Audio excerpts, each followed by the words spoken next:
What's up, everybody? Philip Bridges here again today, and we're gonna grow some we're gonna start our tomatoes. It's March right now, and this is when I usually start my tomatoes. I don't like buying them from the store. I rather do it at home. I can grow them faster, and that's what I'm going to do. I'm going to show you how we can grow them faster and get them started faster. So what you're going to need is, I usually do a lot of tomatoes, but I'm just going to show you today just a group of like beefsteak tomatoes that I'm going to do. I'm going to do probably about 18 of them. Usually, if people know me, I do a lot of tomatoes. I do like 50 or 60 tomatoes, a bunch of different varieties. Usually I would get probably about 2,500 to 3,000 pounds of tomatoes. I know that's ridiculous, but my wife likes to can, and we haven't really ever bought tomato sauce in the last like 3 years. So it's a fun thing to do, and I suggest growing your own garden it's a great thing. It's a fun experience. It's great for the family, and you're going to eat a lot healthier food. We have these containers that you can get them online. I'll give you a link down in the description below where I get them online off of Amazon. You can save them if you buy flowers from the store. Save them for, I always save all these and people give them to me. But you're going to need 2 flats. I always like to have 2 because sometimes the flat will have a little hole in it, but usually it won't. But I just like to be on the safe side. So what we do is we take our pots and we place them in the flats, and then I buy these micro plugs. Once again, everything I use I'll put in the description below. So I use these micro plugs, and what we do with these micro plugs is it's a Rockwell pod, and we're gonna take 6 of them.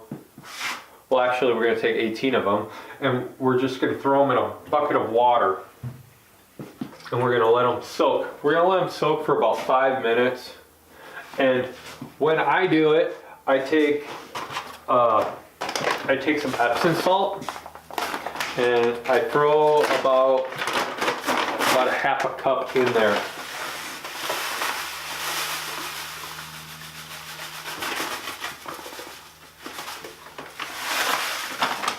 So what this Epsom salt does, it's a magnesium sulfate, and it's basically going to give these tomatoes a kickstart.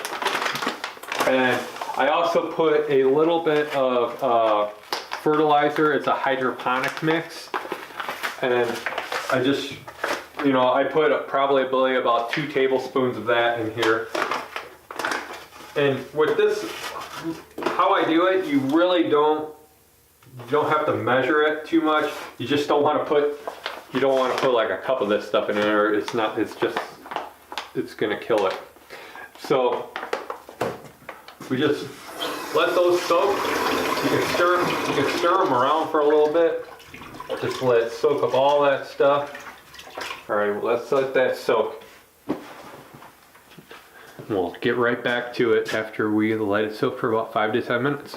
All right, now that it's been about 10 minutes, I moved all my cameras around because I'm trying to do this myself, and so it's really better if you have 2 people. But anyways, so what we're gonna do is we're gonna take the bucket of our Rockwell, and we'll just take the pods, and we're just gonna set them in. Just set them in each one.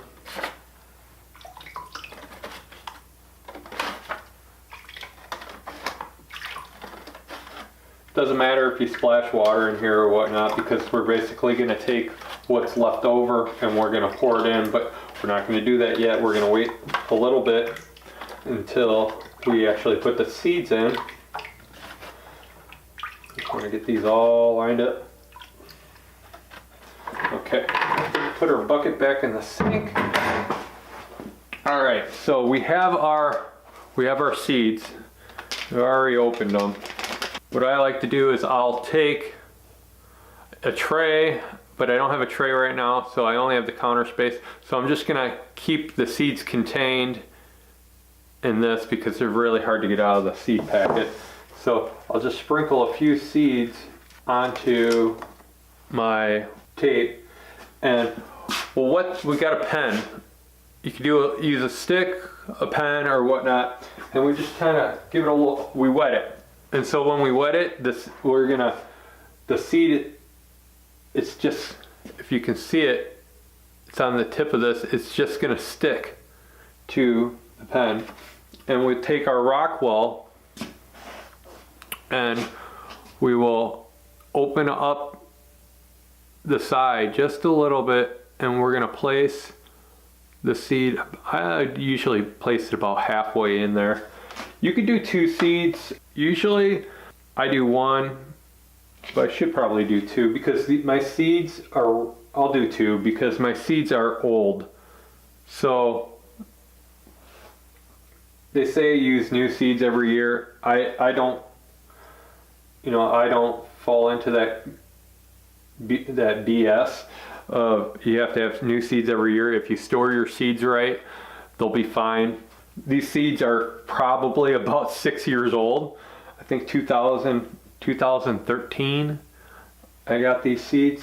So we'll do 2 just, to satisfy everybody, because then they're like, oh, well, you can thin them out. Well, I don't like to thin them out. I'll separate them, and I'll just end up doing more tomatoes because I don't like throwing, seeds away, or any seeds that have sprouted. They've done their part. You should be able to do your part of, planting them in the ground. So I don't like to thin them out and then just throw them away. It's just, that's not how I do things. People say just throw them away, cut them up. Cut them out. No, I'll pull them up and I will use them in some way. Okay, now I finally got it done. So what you want to do is we got to make sure we label this stuff, because that's one of my biggest things is I always forget to label. And so we'll label this tray beefsteak tomatoes, and we put the date on it. That way I know when I planted them. And use painter's tape, and make sure you have like a Sharpie on you. I had a pen, or you can also use these wood plant labels. I use these when they get older, but you can write on it, and you can just set one in the tray if you really want to. All right, so let's take them over to my shelf, and we will. I'll show you what I do over there. All right, so as we're gonna bring our tray over to, I have a heat mat over here, and this heat mat you can get off of Amazon, like I said, link in the description. But this heat mat I got for, I only paid like $5 for, because I got it on clearance. So even when you're at the store, I bought it at the end of the season too. A lot of stuff you want to wait to the end of the season for the next year and buy it, because you're gonna save a lot more. But if you don't have the stuff and you need it and you want to get going on your seeds or whatever, then just buy it. But we just basically we're gonna take our tray of seeds that we have, and we're gonna set it on the heat mat, and it's gonna really help boost these seeds into starting, because this heat mat will run it keeps it about 75 to 85 degrees. So that's like optimal temperature for starting seeds. And so I will use one of these, I have a lot of these. They're just, your plastic covers, so you can get that greenhouse effect, so you can really boost your seeds growth. And so what we really have to do is we got to put the water in that we had in our bucket for the seeds, and that's going to have our Epsom salt, and it's going to have our fertilizer that we have in it. That's basically going to keep these seeds moist for the next, week or two as they, grow. We've got our bucket of water. We're going to pour this in. Slide one of these trays out.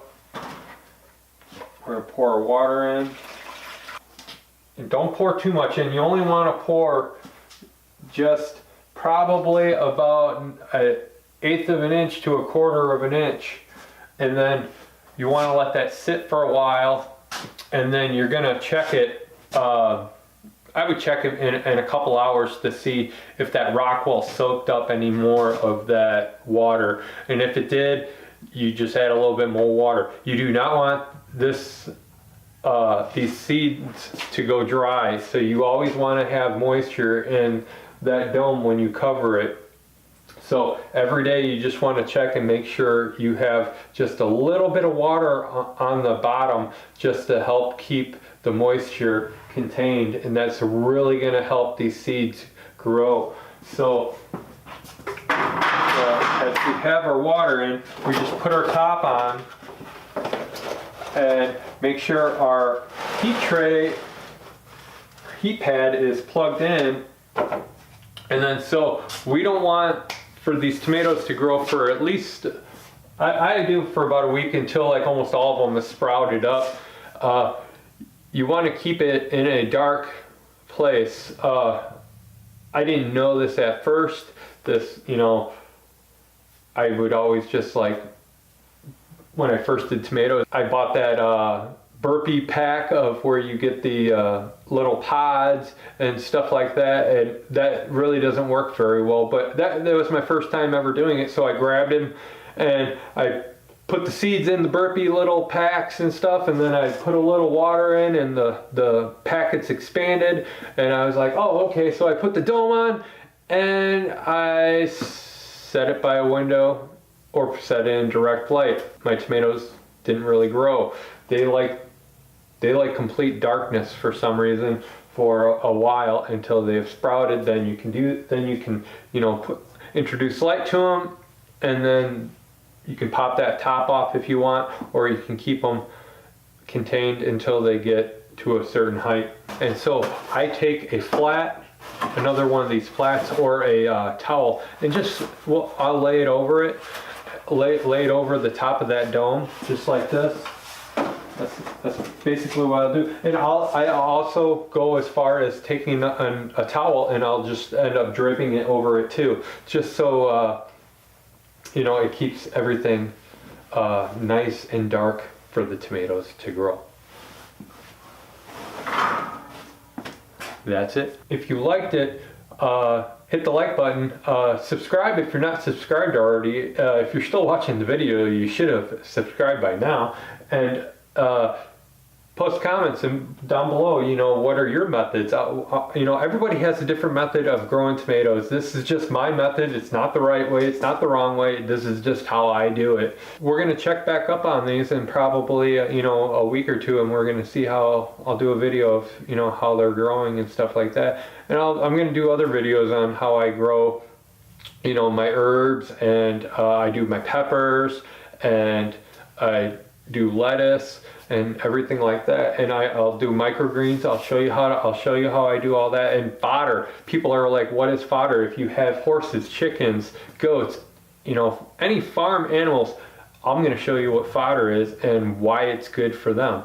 So this is kind of going to be a series of garden videos that I've been wanting to do ever since I've done garden, because I just think it's fun to share with everybody of experiences that they have in the garden and what I have in the garden, and everybody gets those ideas from other people, and then help each other brainstorm. That's awesome.